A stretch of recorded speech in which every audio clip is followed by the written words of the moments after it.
On this edition of the DV Show podcast, we're having a chat with one video business owner who pivoted his business from shooting profitable weddings to capturing the essence of funerals and offering live streaming services. And he actually makes more money doing it. We're on a mission to rid the world of bad video.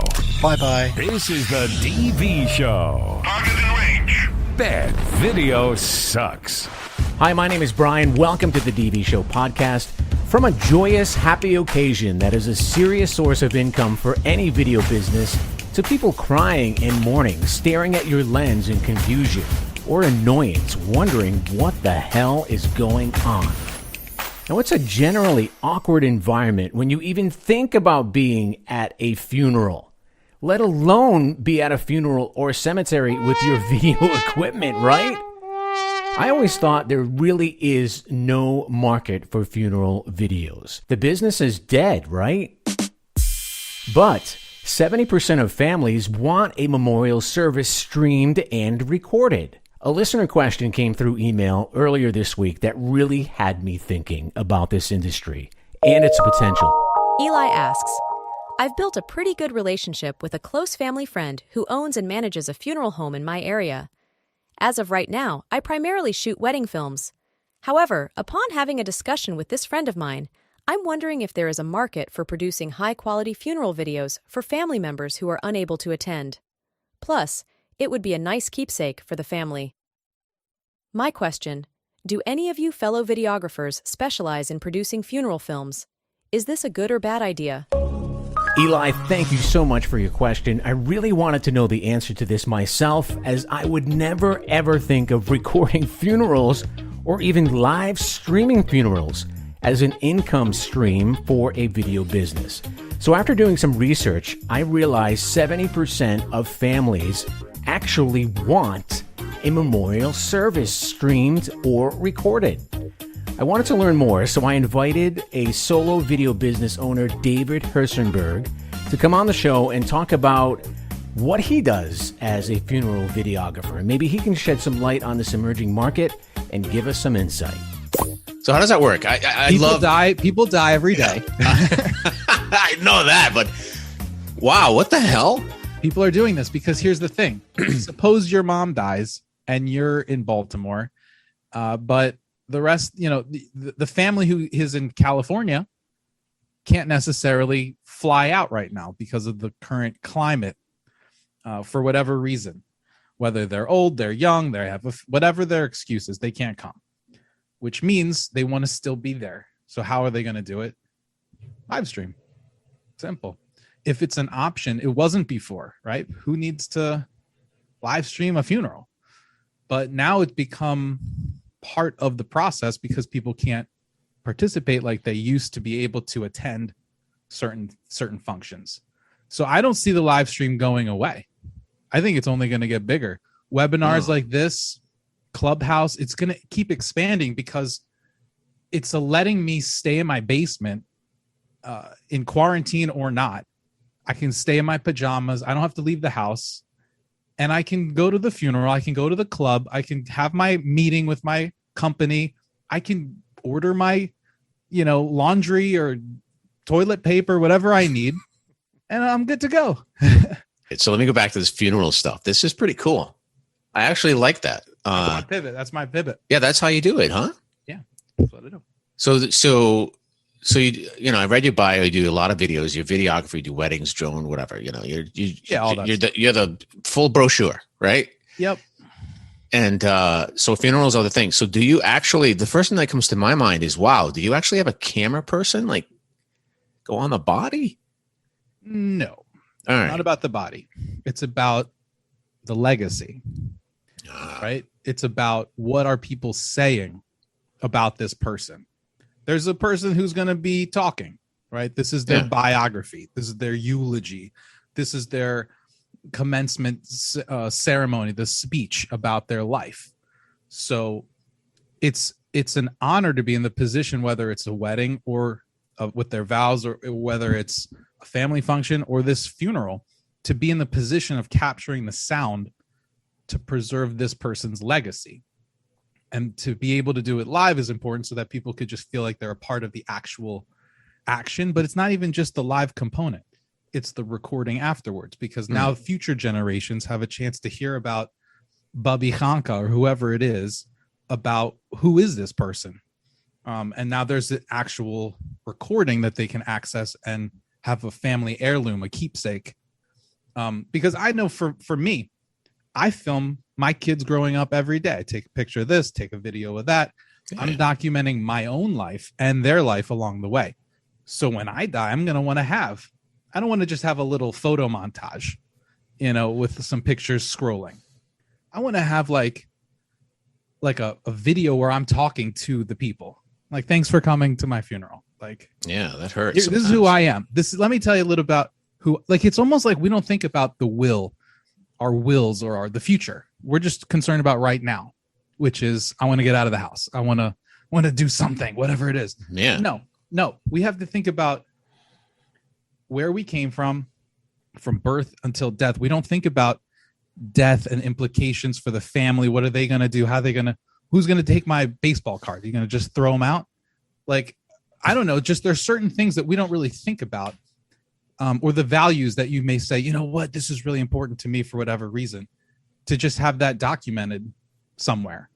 And I think that's a marketplace that's untapped, and the brands are sort of doing that. They're like, this is a Coke bottle. It's good for you. Drink it. It's going to give you energy. Like, that's what they're trying to promote. And that's what they're trying to leave behind. So much so that it's like, okay, I want to buy that product.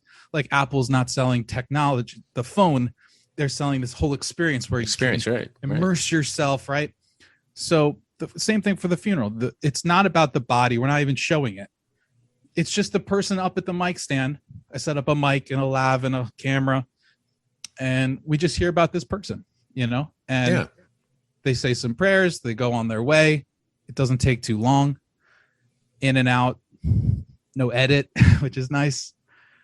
And, we just keep it moving. But that's something that's recession proof, and people are just going to keep dying.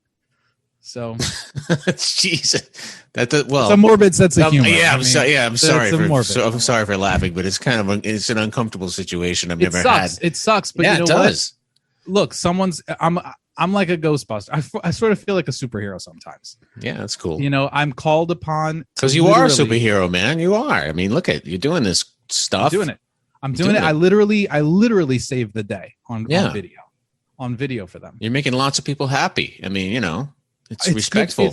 It's goodwill in the universe. It's a responsibility. It's a responsibility because you really have to show up prepared. What if the battery goes out? What if the camera dies? What if the signal's lost? What if this happens or that happens? That's brutal. What if it's raining? What if I have to where am I going in the middle of this random like cemetery I've never been, different places, and I'm just going out there in ways I trust. It will show me the way, and I show up and I bring as much backup stuff as I need so that I always over deliver and just make sure everybody's happy and they have what they need. Over deliver. That's the secret recipe for a successful video. Always over deliver. That is the secret recipe. That's the word. That's the ingredient for. That's the word of the day. That is that over deliver. So you can't go wrong. You cannot go wrong if that happens. If someone brought you an extra, like Dunkin' Donuts, the baker's dozen, have a couple extra. That's right. Like, you know what? This is great. Keeps you coming back for more. Right. Keeps you coming back for more. So there's bridezillas at weddings, and what is there at a funeral? I mean, is there you could get any of those type of people? They want to make sure the recording, if there's a glitch, where's the speech? Or if there's where is it? Where's the recording? I can't download it. Where can I find it? So I bring a backup. I'm recording live, but I'm also bringing a video camera as a backup in case there's an issue. So that's cool. It's extra work, but one way or the other, they're going to have something, to document what went on. Sometimes they're just anxious. Hey, where's my order? Is it ready? Yeah. They want to see it. Most of the time, they're just grateful. They're just, thank you so much for letting my son participate. It really means a lot for them. And it's cool. It's very cool. It's cool. I mean, I'm glad I'm in the position to be able to do that. I did a few, pre-pandemic, but it's definitely kicked into higher gear. Eli, after I had this conversation with David, it seems like there's more of a market in live streaming or live recording a memorial service. It's primarily for folks who cannot make the trip. So if someone passed away in another state or another country, streaming live funerals is the way to go. And additionally, there's also a market and a need for assembling photos of the deceased with loved ones throughout their lives into a slideshow set to music. And often funeral homes will offer this as a service, so it's a good idea to get connected to some funeral homes and talk to the directors. Eli, I asked our LinkedIn group of over 200,000 video professionals, business owners, and video editors. I put your question up there and got these responses. This one's from Cadence. I live stream exclusively funerals. People do look for the recording, but it's usually just for people who couldn't attend. If you do it, it's best to appear hidden as possible. Have someone mix footage live, eulogies and family members taking part of the main thing. Especially with sudden deaths, the family is still in shock and will appreciate the video down the line. Here in Ireland, funerals are a big event and people don't want to miss it. Now that's some great insight. So basically, there is a need for streaming live funerals. All right, here's another one from Steve from our LinkedIn group. There is a market for live streaming funerals. When my dad passed in 2020, the funeral home charged us around $750. A lot of his family couldn't make it due to COVID restrictions, so it was nice. It made me consider doing this. They had a 2-camera setup with a small switcher and 1 operator. No need for a switcher. You can use OBS and stream to YouTube or Facebook. All right, that's great. So it seems like there is a market for shooting funerals. Now think about this. This can really be a unique niche for you, the video business owner. And while it may not be the most conventional market, you as a video business are actually fulfilling a meaningful role. You're helping some families celebrate the life of a departed loved one. It's also a growing market. The demand for funeral videography has increased, especially during the COVID-19 pandemic, when all these restrictions on gatherings limited the number of attendees, and it hasn't changed. Families separated by distance also find comfort in being able to watch the service remotely. So, you as a video professional offering funeral videography can be a really cool way to diversify your video business. It provides an additional stream of income that can help stabilize revenue, especially during slower periods for other types of projects. I know funeral videography may not be the first choice for all video professionals or video businesses. Those who are drawn to this niche can find it personally fulfilling and professionally rewarding. It provides a unique way to use your skills to make a positive impact during someone's time of loss. Eli, thanks again for your question. Now, we created an intense article on our website at thedvshow.com that goes into a lot more detail on how to start your own niche video business specializing in funeral videography. There's more detail on how your video business can become professional with funeral videos and profitable. And again, it's on our website at thedvshow.com, where you can find that complete business blueprint of how it's all done. Well, that does it for this edition of The DV Show. Keep in mind, this podcast is powered by you. Thank you for your questions. Send us more. We love your comments, questions, and we'll put them on the next show. See you then. Video production just got easier. The DV Show.